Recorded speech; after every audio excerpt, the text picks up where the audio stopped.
رب اشرح لي صدري ويسر لي أمري واحلل عقدة من لساني يفقه قولي. Alhamdulillah Rabbil Alameen. We are continuing from the lesson number 5. Inshallah. Today we are going to look at an extension of, as we said in the previous lesson, we are now going to be, much of our focus is now going to be on verbs. We have done nouns for a very long time, and we have done very little about verbs. But this time around, from the lesson number 4 onwards, as I said the last time, our focus is going to be much on verbs. So how to conjugate them, how they come, and we will see all angles of that. So this lesson is just an extension of that. We are going to learn about especially the maf'ulun bihi. That is the main theme of this particular lesson. So, and other things, of course. So, mostly we usually try to explain before we come and read from the book. So usually we'll have to look at certain things before we come and then we read from the book. So please observe. As you can see, we have jumla fi'liya. Jumla fi'liya. If you can remember, in the last time we said there are 3 types of sentences in the grammar lessons. Okay. We have jumla fi'liya and then jumla ismiya, a nominal sentence and then a verbal sentence. But we have an incomplete sentence. And that one is the shubeh jumla. You can remember, look at the shubeh jumla. So we said that, if you can remember very well, a jumla fi'liya is made up of 2 main things. Bimana is made up of 2 main components or 2 main pillars. If any of them is missing in a jumla fi'liya, in a verbal sentence, then that sentence is incomplete. I hope that is clear. Okay. Simplicity, we are saying that a jumla fi'liya should be made up of these 2 things. Jumla fi'liya, a fi'l and then a fa'il. The fi'l is the verb and then the fa'il is the doer. Okay, so any jumla fi'liya, any verbal sentence that lack one of this or both of this is incomplete. Okay, but it doesn't necessarily mean that it should contain only these 2. It may have a za'ida. It may have an extension, an addition, something additional. But what happens is that thing is not a requirement. The main 2 requirements are these 2. Something may be added, okay, but not an requirement. So for example, this is an example. Kharaja Muhammadun. Muhammad left. Assuming you are sitting in a class and then you told someone, Kharaja Muhammad. Muhammad left. It is a complete sentence, just made up of 2 things, 2 words alone. Bimana, it has these 2 things, so it has met the requirement. It has a fi'l, that is kharaja, he left. Then a fa'il, the doer, it has a doer, and that is Muhammad. Muhammad is the doer of the verb. So bimana, the sentence is complete. I hope that is clear. Now, let's look at something about verbs. You know that in English, even in English, verbs can be of 2 types. Okay, depending on, what category you are doing it. I'm talking about transitivity. So a verb could be intransitive or transitive. Okay, intransitive verbs are verbs that do not they don't require an object. They don't require an object. On the other hand, transitive verbs are verbs that requires an object. Example of let me give you an example. If I should say, I cried. Okay, I cried. That verb cry doesn't need an object. But assuming I said, I bought, you'll be waiting for me to complete it. Why? You are expecting that I should bring an object. I bought what? So that is a transitive verb. I hope that is clear. So intransitive verb, they don't require any object, like cry. I cried. I slept. I slept. You can't ask me I slept. You slept what? It doesn't make sense, right?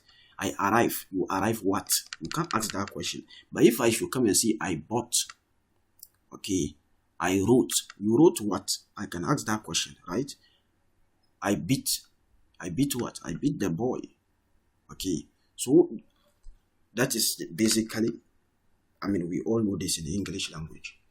There is something that I want. That is why I brought it up. Observe, please observe. So we said that transitive verbs requires an object, right? Now, such objects in Arabic are called maf'ulun bihi. So the same way in Arabic, the same way, you can see we have the intransitive verbs and the transitive verbs. Like here, kharaja. Kharaja Muhammad. Muhammad left. Muhammad left. You can't ask me he left what. You can only ask about the place, but not an object. It is an adverb. I mean, adverb of place that you are asking of place, but not the object. Hope that is clear. So like here, there's nothing added. So, but in transitive verbs, verbs that require the object, if you should add the object, okay, for example, bought, like I was talking about the buy. If I wanted to say Muhammad bought a pen, I'll say Muhammad, or I'll say Ishtara. Ishtara is to buy, we all know that, right? Ishtara, he bought. So Ishtara Muhammadun Qalaman. Muhammad bought a pen. So the Qalaman, that is the object of the verb, it is called maf'ulun bihi. So object of transitive verbs are what we simply call in Arabic maf'ulun bihi. I hope that is clear. So today we now know what maf'ulun bihi is, right? The object of a transitive verb is what is called maf'ulun bihi. And it is always mansub. Yu'rabu da'iman mansub. It is always going to be mansub. I hope that is clear. Look at an example here. Ishtaraitu qalaman. I bought a pen. Okay, this is a complete sentence. Why? In the first case, let me show you something.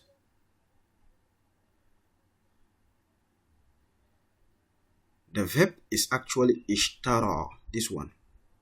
This is the verb. Ishtara, he bought. But this addition, this ta that I added, it is a pronoun, which means I did that. Okay, like you say Zahaba, he went. Then I say Zahaba too, I went. So it's the same way. Ishtara, stopping at the ya, means he bought. He bought. Okay, this is Hamza. I'm saying Hamza, Alif Maksura, when it is alone. So Ishtara, he bought. But if you add the taw, Ishtaraitu, we all know this. This is Domirul Muttasil. So this is a complete sentence. This alone is enough. Why? This is the verb. This is the verb. Okay. And this is what? The doer. This one is. Let me use this for that. And this one is the doer. Okay. So we have the verb and then we have the doer. So this qalaman is a za'ida. It's just an addition. Okay. It's an addition. And it is called the maf'ulun bihi. It is the object of the verb bought. So we call it maf'ulun bihi. And we said da'iman yu'rabu mansub. It is always going to be mansub. That is why you see the fathatain on it. But you don't say ishtaraitu qalamun. Ishtaraitu qalamun. You don't use, a raf. You don't use marfu for. The object is never going to be marfu. It is always going to be what? Mansub. So that's why I say ishtaraitu qalaman. So if you want to say I beat the boy, darabtul walada, kasartul qalama, I broke the pen. So always the verb is going to be mansub. I'm saying the verb, sorry. The object of the verb is always going to be what? Mansub. Please observe. Okay. So let's look at an example here. So why is it always going to be mansub? That is a question. Someone may ask the question, why? Why do we need to do that? Okay, let me explain. In English language, if you say, please look at these two examples. these two examples. Hamid beat the child, right? Hamid beat the child. How do you know that which one is the object and which one is the doer? In English language, automatically, the noun that precedes the verb is the doer, okay? And then the noun that comes after the verb is the object. That is how English, it is. Muhammad bought a pen. The man Muhammad is the doer. Then the pen, Muhammad bought a pen. A pen is the noun that comes after the verb. So it is the object. That is how English, we identify the object, or we differentiate the doer from the object, because they are both nouns. So if you write this sentence, Hamid beat the child, you cannot understand it that the child is the doer and Hamid is the object. I hope that is clear. Why? The position of the two nouns. The one which comes first is the doer, and then the one which comes after the noun, after the verb, is the what? Is the object. That is in English how we understand, we differentiate it. The position matters, but it is not so in Arabic. In Arabic language, such thing is not so. You could change the position. You could say the child beat Hamid, and the position doesn't matter. Let me look at this example. Look at the translation here. Okay. Daraba Hamidun al-walada. That is what it means. The Hamid beat the child. In Arabic, you see Daraba Hamidun al-walada. Hamid. So you see here, the verb is coming first. The verb is what is coming first. If you can remember when we were doing the grammar lessons, especially in this main thing, the Jumla Fi'liya, we said that a Jumla Fi'liya will always begin with a what? With a verb. Okay? It always begins with what? With a verb. So that is why you see. So when the verb comes, the doer and then the object now follows. So you can't really differentiate who is the one doing it. As in English, you have to bring the first one, the doer, in front of or before the verb. In Arabic, it is not so. The verb always comes first, followed by the two things, the doer and then the object. And their position doesn't really matter. It doesn't matter which one comes first, that's the doer, and the one which comes second, that is the object or what. It doesn't matter. How it is identified in Arabic is the mansub. We use the mansub state to differentiate them. So in Jumla Fi'liya, in verbal sentence, the noun which is having a mansub case, okay, which is mansub, like you can see al-walada having fatha on the last letter, it is mansub. So that means it is the object. That is how it is differentiated. But the position doesn't matter. And the one which is the marfu, like you can see Hamidun, it is having dhamma on the last letter, so it is marfu. So it is what? It is the doer. The doer, the fa'il, the fa'il will always be marfu, and then the object, that is the maf'ulun bihi, will always be mansub. But their position doesn't really matter. The position can tell us who does it and the one who doesn't, who is the object who receives the verb, or who is being done to, who the verb is done to. Okay, so please take note of that. So in Arabic, when they are speaking, when someone is, when you are reading, that is why it is very, what's the name? Tajweed is very important, and all this, things are kept in place to preserve the Quran very well. Because if you just make a mistake, you can change the meaning. You are not going to change the position. The position doesn't matter. Most of the time, the position doesn't matter. Even though they may have significance in some cases. But in most cases, the position doesn't really change the information. But what changes the information is whatever harakat comes on that, especially on the last letter, the i'rab of that particular words, of the words. Okay, so in a nominal sentence, verbal sentence, if you just change the position, maybe you give another one fatha, you have changed it to the object, meaning he is the one who is now receiving, who is being done to. I hope that is clear. So look at this example. Daraba Hamidun al-walada. Daraba Hamidan al-waladu. Let me highlight something here. Okay. This is what is happening here. Maybe you are not seeing it very well. I want to highlight it so that you see it very well. Okay. So now observe. Daraba Hamidun al-walada. Daraba Hamidan al-waladu. What is the difference? In both cases, the verb comes first. So and the same verb is the same thing. Hamidun, but here Hamidan. You see, al-walada, but here al-waladu. So if you take this sentence, Daraba is a verb, which means he beat. Okay, he beat. Hamidun al-walada. Now, there are two nouns here. One of them could be the fa'il, the doer, and then the other will be the object. But as I said, the position doesn't matter. What matters is the one having the fatha here, in the state of the mansub, is the object. That is how we differentiate it. So if you say Daraba Hamidun, as far as you say Hamidun, you put dun on the last letter, it means he is the doer. It is marfu. But if you say, so Daraba Hamidun al-walada, and this one is having fatha, it is mansub, right? It is mansub, so it is the object. So our understand it to be Hamid beat the child. But if you change it, like here, I've changed it. So you see, Daraba, instead of Hamidun, is now Hamidan. Al-walada is now al-waladu. So if you look at it, Daraba means he beat. Who beat? I don't know. One of these two beat the other. Okay. But the doer is the one having the marfu state, being in marfu. So here you can see the dhamma is on the al-waladu. So it will now mean the child beat Hamidan. So you see Hamid is having is mansub, it is having fathatain on the last letter. So it is what? It is the object.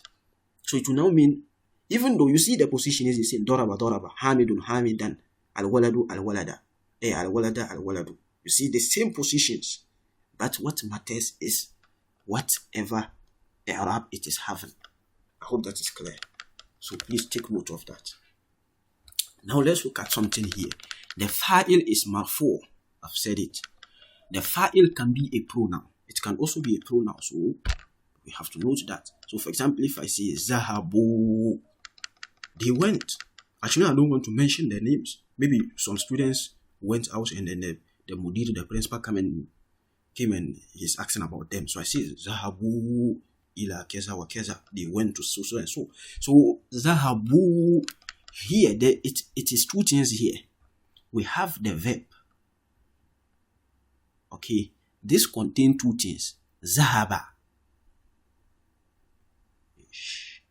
Anaati. Okay, so this contains Zahaba. You see, I don't want to. Okay, Zahaba.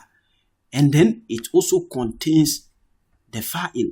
So this is the fa'il, but it is domir al-muttasil.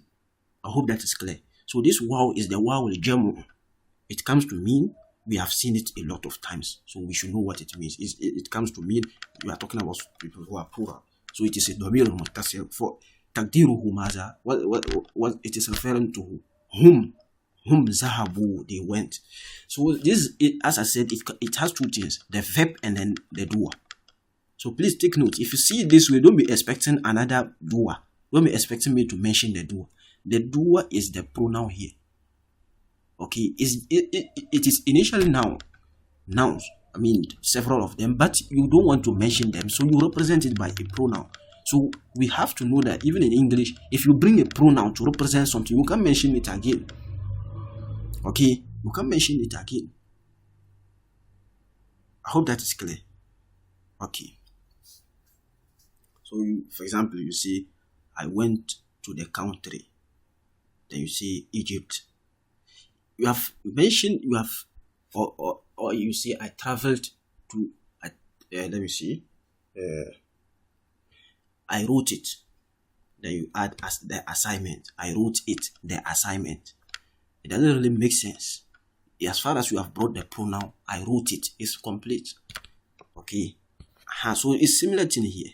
It's similar thing here. If you say zahabu, this is a pronoun meaning representing the doer. So you don't need to put a doer again. So the fa'il, that's what he's saying, that the fa'il is wow. This wow jamu. Okay. So zahabta, you went. So it has two things. Zahaba, that is the verb. And then this ta is the what? Is the fa'il. So the fa'il is ta. I hope that is clear. So if you see this way, don't be expecting a doer again, because the doer is the pronoun that is attached. So zahaba, now we went. Who are those who went? We. So we are doing the verb. I hope that is clear. So we are the doer. And where is it? The na, that is the doer. Just that it is a pronoun. I hope that is clear. So this place is, clear, right? So let's continue. Nominal sentence commence with a noun. We said it in the grammar lessons. A nominal sentence begin with a noun, and the verbal sentence begin with a verb. The subject of a verbal sentence is called the fa'il. We have looked at it. Now, let me try to highlight something. Nominal verbal sentence is, I'm just repeating it, it begins with a verb, because this rule is very important. This rule is very important. Let me highlight it. Okay. The verbal sentence begins with a verb. I've highlighted for you. So don't forget this. As we go, we will need it a lot. We'll need this rule a lot. Okay. Like in English, you just say, Hamid went to school. Hamid went to school. Most of the time, we begin with a noun. But in Arabic, it's also, if you just bring the noun at the beginning, it is a nominal sentence. It is a nominal, no matter whatever comes after it is now a normal sentence, a nominal sentence. So a verbal sentence will always begin with a verb in Arabic. So observe here. At-tullabu, the students. Zahabu ila al-fasl, they went to the class. They went to the classroom. So at-tullabu, this is the doer, right? Now, if you try to now think this way, this is going to be wrong. Why? I just told you, a nominal sentence begin with a noun. So if you just look at the sentence, and the sentences begin with at-tullabu, the students. The students is what? It's a noun. It's not a verb. The students, the word, the students, is what? Is noun. So it is a nominal sentence. So anything you are going to check about this sentence, check it in the perspective of nominal sentence. So a nominal sentence has what? Mubtada and khabar, a subject and a predicate. So this happens. So this is the subject. The subject is what? At-tullabu. They are doing the work. They are the doer. The doers. So this is the subject. Okay. This is the mubtada. And then the rest is the khabar. Is the information. It gives us what? Information. Right? It gives us information. Okay. So this sentence has two things. The first one is mubtada, and then this is the khabar. The khabar is what? Zahabu ila al-fasl. So if I say the students, is the predicate. Is the subject. The subject of a sentence. It's a nominal sentence. Then zahabu ila al-fasl, went to school, is the information. It gives us information about them. What did they went to school? Is an information. Now, if you see this other sentence, zahabu, the sentence is beginning with what? A verb. Zahabu is what? Is a verb. I hope that is clear. So you have to look at it in the perspective of a what? Of a verbal sentence. And we said a verbal sentence will always have two things. Here, a nominal sentence have mubtada and khabar, a subject and then the predicate, the information. But here, it doesn't have that. It has the main components are fa'il and the fa'il, the doer and then the object. The doer and then the verb and then the doer. And we said it begins with what? With a verb. So zahabu, that is the verb. So it is a verbal sentence. Now we are now looking for the verb and then the doer. So let's look at something. The verb is what? Zahaba. Okay. Has a khata'un minni. There's a typing mistake. There should have been alif here. Right? Let me just add it.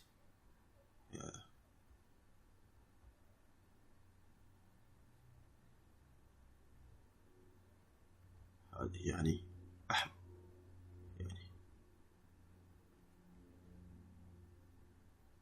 okay, so this is what I wanted.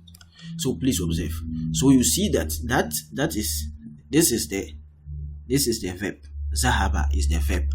Now this part, the wow of this one. Maw-izah. What is this here? Okay. Observe. So this is the doer. I hope that is clear. I've just explained it on top here. Okay. The doer is the pronoun that is attached. They went. So went is the verb. That is zahaba. They is this wow and then the hamza, the alif. So that is the doer. So the sentence, are the main components that we need. Now I say at-tullaba. At-tullabu. So what is this again? Where will we put this? How will we classify this? How will we classify it? So that is why I marked it wrong. If you say this type of sentence, it is wrong. Zahabu at-tullabu ila al-fasl. Why? They are two doers. This is the doer and this is also the doer. I just explained to you that here, if you say zahaba, there is a verb and then there is a doer, but the doer is a pronoun. So they went. Don't expect me to add the doer again. Like if I say zahabu, don't expect a tulab to come again. Why? The tulab here are the doer. They are doing the verb, right? But they have already been represented by this pronoun. So there's no need to bring it again. Like you just say, they went, the students, to the classroom. They went, the students, to the classroom. That is what you are doing here. They went, the students, to the classroom. But there's repetition. And we can't have two fa'il in the sentence. So the wow, this one, is the pronoun that already represents the doer. The verb is here and this is the doer. So there's no need to bring a tulab again. So if you do this, this is wrong. So that is why here is wrong. I hope that is clear. So in a verbal sentence, I'm talking about a verbal sentence, there is only one doer, even though they may be plural. Okay, but as far as if you represent it by a pronoun, there's no way you should bring their real names again. I hope that is clear. Okay. So learn this rule. Nominal sentence, verbal sentence. Here. At-tullabu, the students. So this is what? A nominal sentence. If you see it, you know. Always look at the beginning. Beginning with a noun, it is a nominal sentence. Beginning with a verb, a verbal sentence. At-tullabu, zahabu, the students went. The students went. So this is correct. You can't tell me here that this is the doer. And there's another doer here. I hope that is clear. You can't tell me this. That is what I was explaining. But I'm saying in a verbal sentence. This is not a verbal sentence. This is a nominal sentence. That rule that only one fa'il should be present in a verbal sentence. It applies to only verbal sentence. But this is not a verbal sentence. This is a nominal sentence. Why? It doesn't begin with a verb. It begins with a noun. So in that case, this sentence is correct. But if I change it, just change the position. If I were to bring this zahabu here, okay, and I just repeat it, this zahabu like this. You see, that is just what is here. Bring it here and then change this one here. It will now become wrong. Why? This is beginning with a verb, so it is a verbal sentence. And in a verbal sentence, we should only have one doer. So this is the verb and this is the doer. So if you repeat this again, it is now wrong. I hope that is clear. So that is why you see that here is having zahaba. Zahaba at-tullabu. So some students will come and ask me will come and ask you a question. Why is it that you are saying zahaba even though they are plural? So why didn't you say zahabu? Because you are talking about students. You didn't say at-talibu. You say what? At-tullabu. But why didn't you say they went? Okay, like this. Zahabu. Because we know zahaba means he went. You are talking about one person. But the answer is, this is a verbal sentence. It is beginning with a verb. And there should be only one fa'il. The doer should only be one. So if you should add the wow here, there's going to be a tautology, a repetition. Okay. So there's the verb, the doer here, and then another doer here, which shouldn't be so. There should only be one doer in a verbal sentence. I hope that is clear. Okay. So please, I hope this is clear. Now when we go to read in the book, everything will flow. We will not waste much time stopping to explain again. So observe very well. So we have here ad-darsul khamis, the lesson number 5. Okay. Al-mudarrisu, the teacher. Man fataha bab al-fasli. So someone opened the door, and the teacher, I don't know whether he is angry or he summoned the students and he's asking them, Man fataha bab al-fasl. So man fataha. Fataha means open. Okay. Fataha means open. So Surah Al-Fatiha, you see, is derived from the same word, the opening chapter of the Quran. Okay. That opens up the Quran. So man fataha, who opened bab al-fasl, the door of the classroom. So Hamid says, Ana fatahtuhu, I opened it. Ana fatahtuhu, I opened it. So in this sentence, this is a what? Ana. It's a domir. It's a pronoun. Fataha. We change the color. Fataha, this is the verb. Then this two is a domir, taqdiruhu ana. Okay. Then this who is the maf'ulun bihi. Okay, is the maf'ulun bihi. I hope that is clear. So ana fatahtu, I opened it. Waman fataha nawafiza. So please observe something. Waman fataha nawafiza. And who opened the windows? Okay, let me clean this thing. I'll come and explain something. Ana fatahtuha. So Ali is the one saying Ana fatahtuha, I opened it. So the mudarris also said, the teacher is asking again, Man kasara hazal maktaba. Man kasara, who broke. You can see there's a broken chair here. Okay, broken table. So a broken table. So man kasara, kasara is to break. Okay, kasara is to break. So man kasara hazal maktab, who broke this table. A anta kasartahu ya Hashim. A anta kasartahu ya Hashim. Did you broke it, ya Hashim? Hashim replied by saying, La, inni, indeed I. He is emphasizing that he didn't do it. Inni, indeed I. Ma kasartuhu. I didn't broke it. I hope that is clear. Okay. So now observe something. I'm coming to point out something. Baba. Nawafiza. Maktaba. Why is it fatha? Fatha. Fatha. Why? Limaza. Why is it fatha? I just explained, because it is what? Maf'ulun bihi. Okay, the object is always going to be mansub. Man fataha bab al-fasl, who opened the door of the classroom. So this is maf'ulun bihi, is the object, so it is mansub. Here the same. So if you have the object being mudaf and mudaf ilay, The mudaf is the one which will be fatha. The other one, the mudaf ilayhi, will just remain is kasra. Okay, it will always remain in its majrur form. Okay, not necessarily kasra, but majrur form. So waman fataha nawafiz, and who opened the window? You see, nawafiz is the window, but so it is taking fatha because it is mansub. It is the maf'ul bihi. The same way here, waman kasara hazal maktaba.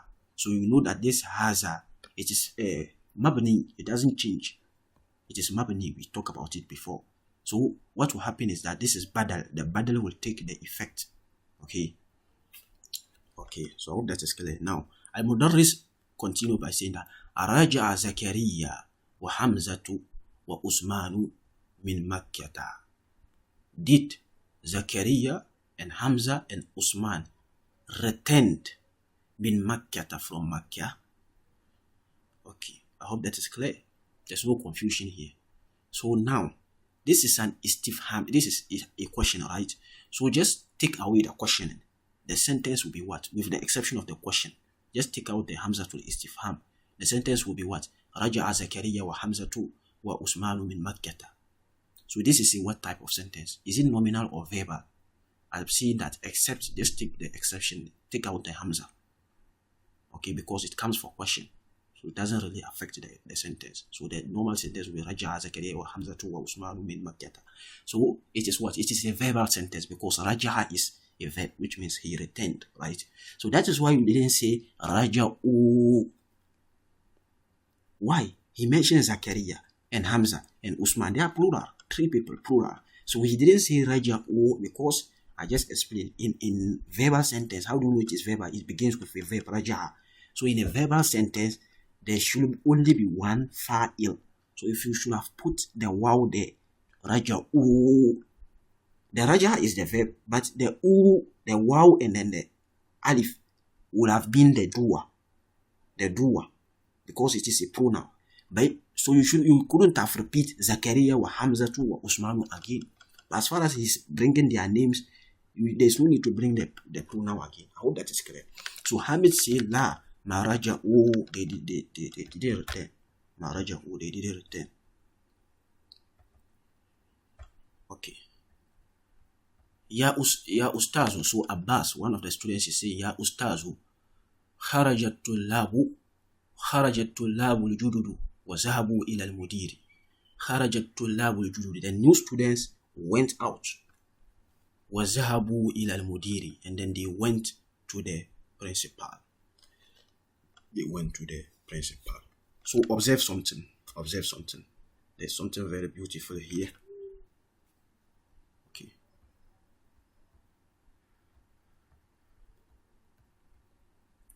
This is what? A harf al-atf. If you can remember, we did atf, harf al-atf. And we said a harf al-atf connect 2 things, whether 2 sentences, 2 verbs, 2 nouns, 2 whatever. It is a conjunction. We say in English a conjunction. It connects 2 things, right? There is something I want you to observe. Please observe. Okay. This part is 1 sentence. Then there is a harf al-atf, a conjunction, and then another sentence follows. So he is saying that kharajat tullabul jududu. The new students went out. It is 1 sentence and a conjunction. Zahabu ila al-mudir is another sentence on its own. They went to the principal is another sentence on its own. But both are jumla fi'liya. Why? They both begin with a verb. This is a verb.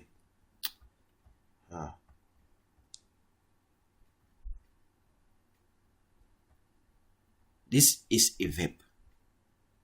This one, after the conjunction, this is also beginning with a verb. I hope that is clear. So observe here. Kharaja at-tullabul jududu. The new students went out. So he didn't say kharaju. I've just been explaining this because, please, this is the first lesson. That's why I'm taking my time to repeat it, because as we go, we will not be stopping to explain again. For a long period again.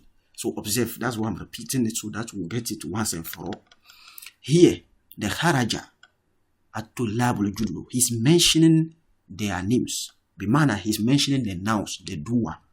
Okay, so this is the verb and this is the doer. Kharaja is the verb. At-tullabu al-jududu, the new students are the doer. So there's no need to add wow like here. He add wow and the alif. But this particular sentence, zahaba is still the verb. But this wow, zahabu, it has two things. The verb and then the doer. I hope that is clear. So he didn't say wazahabu at-tullabu al-jududu. That's why he didn't repeat it. Because there's already doer here. That's the wow. So he can't repeat it. So that's why he said wazahabu ila al-mudiri. And then they went to the principal. I hope that is clear. Okay. Al-mudarris, the teacher now says, Afahimta darsa ya Talhatu. Afahimta. Fahima is to understand. Fahima, he understood. Yafhamu, he is understanding. That is the present tense. Okay. So, afahimta. So, fahima, he understood. Fahimta, you understood. Now he add an istifham. Afahimta, did you understand? Ad-darsa. So that is why he said here ad-darsa. Why? It is maf'ulun bihi. It is the object, and the object will always be mansoob. Ya Talhatu. Oh Talha. So assuming I'm reading this and I make a mistake, let me tell you why it is necessary to put the fatha there on top of the object. Afahimta darsu. Assuming I put here. Let me try to change. I'm trying to change something for you so that you see.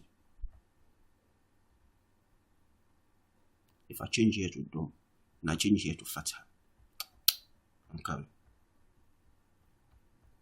And I change here to fatha. This is what I want. Okay. What will happen? Afahimta darsu ya Talhata. What does it mean? You have changed it. You have just changed two things. Here, the fatha you have changed it to dhamma.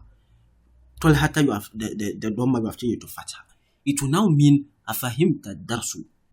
It's like you are speaking to this dars. You are speaking to the dars, the lesson. You are asking the lesson, did you understand Talha? I hope that is clear. So Talha now becomes the object. Why? Because of the fatha. If it is having fatha, it is understood to be the object. And this one is having dhamma on the last letter. Bimana, it is marfu. So it is understood to be the doer. So if you say afahimta darsu ya Talhata, it will now it will mean you are speaking to the lesson. You are asking the lesson, did you understand Talha? Instead of asking Talha, did you understand the lesson? So if you change it, you see what I mean. The reason why the fatha is there on the object. I hope that is clear. The position doesn't matter. We don't have something like it's positioned here, whether at the beginning or at the end. So no, the only thing that matters is the i'rab of it. So al-mudarris say akatabta al-ajwibata ya Faisal. It's asking Faisal, did you write the answers? Ajwibata, it is tab because it is the object. Did you write or did you wrote the answers? Ya Faisal, ya Faisal. So maybe he gave them a homework or something and he's asking him. Ajwibatun is a plural of jawab. Okay, answer, jawab. Okay, so we have been seeing it a lot. Ajib and al-as'ilatil ajib. That's the command form. Ajib, answer. Okay, so jawab is the answer.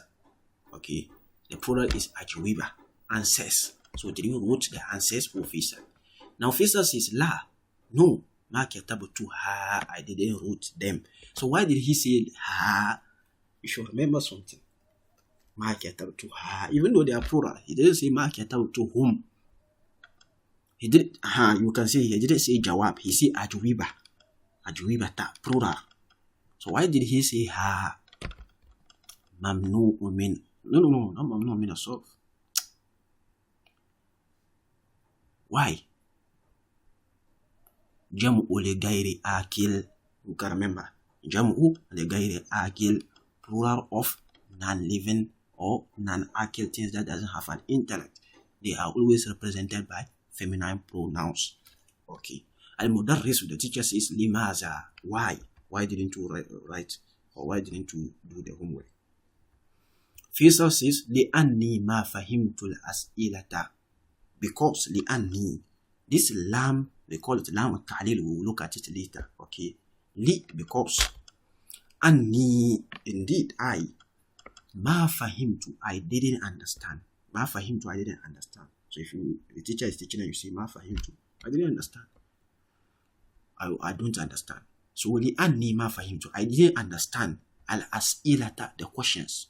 Su'alun, su'al is a question. As'ilatun is the plural, like here, as'ilata. As'ilatun is the plural. Questions. So li anni ma fahimtu I didn't understand the question. So if I don't understand the question, how can I answer?